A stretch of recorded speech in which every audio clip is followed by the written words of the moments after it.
Dans cette dernière vidéo sur les droites parallèles et perpendiculaires, nous allons voir comment utiliser les propriétés sur les droites.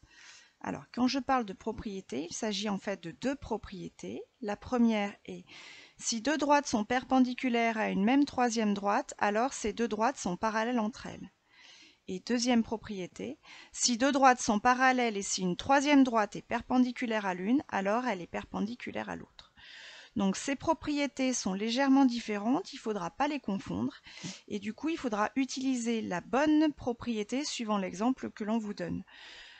Ces propriétés sont bien sûr à apprendre par cœur et donc pour ne pas les confondre, si on regarde la première, on part de deux droites perpendiculaires à une même troisième droite pour ensuite montrer qu'elles sont parallèles, alors que dans la propriété 2, on a déjà des droites parallèles et on veut montrer qu'une des deux droites est perpendiculaire à une troisième droite. Voilà. Donc du coup, on ne part pas de la même chose. Ici, on a deux droites perpendiculaires et là, on a deux droites parallèles. Alors, si je l'applique dans un exemple, par exemple celui-là, donc on considère la figure suivante, il faut justifier que les droites EF et GH sont parallèles. Donc, est-ce qu'on sait au départ qu'elles sont parallèles? Non, c'est justement ce que l'on veut montrer. Par contre, on connaît deux angles droits. Donc, on connaît deux droites qui sont perpendiculaires à la même troisième droite. Du coup, la propriété qu'on va utiliser est la suivante.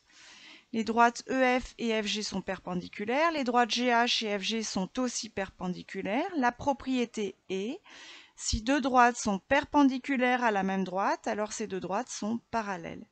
Et enfin, on conclut. Les droites, du coup, EF et GH sont parallèles. Quand on voudra démontrer ou utiliser ces propriétés, il faudra toujours suivre le même modèle, à savoir je sais quoi. Donc on marque les droites qui sont perpendiculaires, c'est marqué sur la figure par des angles droits. Or, on écrit la propriété qu'on va utiliser et ensuite on fait une conclusion. Donc, les droites EF et GH sont parallèles. Voilà. Voilà, c'est terminé pour cette troisième partie de la leçon sur les droites parallèles et perpendiculaires.